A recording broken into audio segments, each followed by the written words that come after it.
લક્ષ્ય ન્યૂઝ, એક નજર, એક લક્ષ્ય।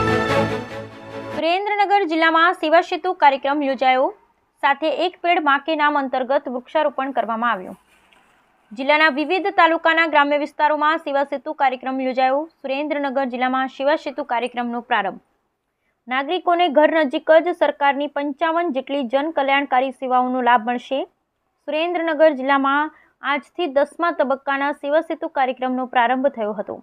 આજે તમામ તાલુકામાં સેવા સેતુ કાર્યક્રમ યોજાયો હતો, જેમાં મૂળી તાલુકાના સોમાસર ગામે 24 જેટલા ગામો, થાનગઢ તાલુકાના અમરાપર ગામે 17 જેટલા ગામો, ચોટીલા તાલુકામાં શ્રી મોટી મોલડી પ્રાથમિક શાળા ખાતે 25 જેટલા ગામો, લખતર તાલુકામાં તલસાણા ગામ ખાતે 13 જેટલા ગામો, લીંબડી તાલુકામાં રડોલ પ્રાથમિક શાળા ખાતે 20 જેટલા ગામો, વઢવાણ તાલુકામાં કોઠારિયા પ્રાથમિક શાળા ખાતે 16 જેટલા ગામો, ચુડા તાલુકામાં ચુડા ખાતે 15 જેટલા ગામો, ધાંગ્રધા તાલુકાના ધ્રુમટ ખાતે 21 જેટલા ગામો, સૈલા તાલુકામાં ઢીંકવાળી ખાતે 15 જેટલા ગામ, પાટડી તાલુકામાં એમબી પટવારી હાઈસ્કૂલ બજાણા ખાતે 21 જેટલા ગામો સહિત કાર્યક્રમ સ્થળ પર આસપાસ ગામના નાગરિકોને ઘરની નજીક જ સરકારની 55 જેટલી જન કલ્યાણકારી સેવાઓનો લાભ મળશે।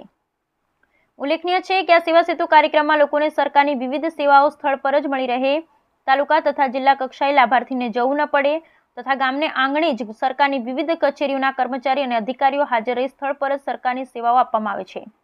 એક પેડ માં કે નામ અભિયાન અંતર્ગત નાયબ મુખ્ય દંડક જગદીશભાઈ મકવાણાએ સુરેન્દ્રનગર ખાતે વૃક્ષારોપણ કર્યું।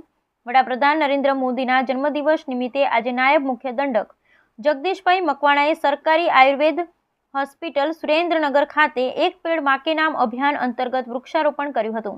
અહીં છોડમાં રણછોડમાં પવિત્ર વિચારનું સ્મરણ કરતા લીમડાનું વાવેતર કર્યું। આ અવસરે નગરપાલિકા પ્રમુખ જિજ્ઞાબેન પંડ્યા, જિલ્લા કલેક્ટર કેસી સંપટ, આઈએફએસ ગંગાશરણસિંહ, ડીસીએફ રાધિકા પરસાણા સહિત ફોરેસ્ટ વિભાગના અધિકારી, કર્મચારી અને સ્થાનિક આગેવાનો ઉપસ્થિત રહ્યા હતા। આજે 17મી સપ્ટેમ્બર માનનીય પ્રધાનમંત્રીશ્રીના જન્મદિવસ નિમિત્તે ખાસ કરીને સમગ્ર જિલ્લામાં, સમગ્ર દેશમાં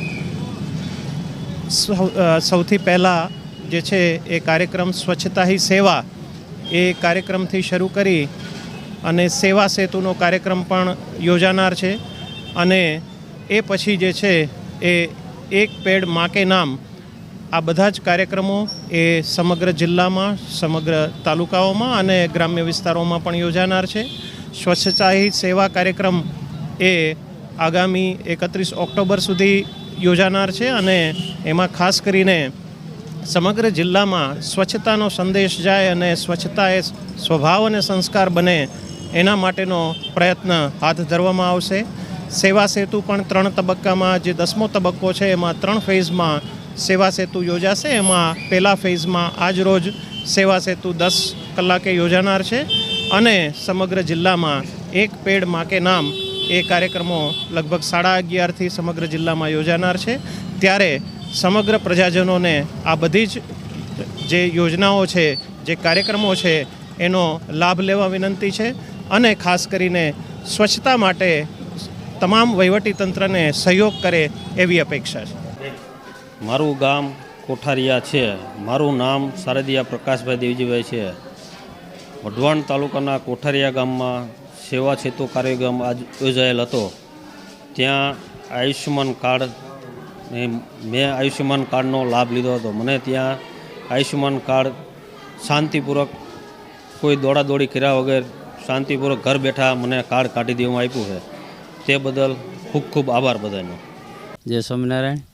અત્યારે આજે અહીંયા સુરેન્દ્રનગરમાં વૃક્ષારોપણનું જે આયોજન કર્યું, જો કે આપણા વડાપ્રધાન શ્રી પણ કહે છે કે એક વૃક્ષ માં કે નામ એમ, તો એ પણ બહુ જરૂરી છે પર્યાવરણ સુધારવા માટે। ન કે ગ્લોબલ ગરમીને કારણે બધું બહુ જ ગરમી થઈ જાય અને ઓક્સિજન ન મળે એવું પરિસ્થિતિ થાય, તો આમાં તો ભગવાનનો, ઈશ્વરનો પણ રાજીપો છે કે કોઈ પણ બધાને આદેશ છે કે એક વૃક્ષ જરૂર વાવવું, જેથી કરીને આપણી ઉપર ભગવાનની કૃપા થાય અને સમાજનું પણ આપણી સેવા થાય। તો ખાસ બધાને ભલામણ છે, જરૂર વૃક્ષો વાવવા।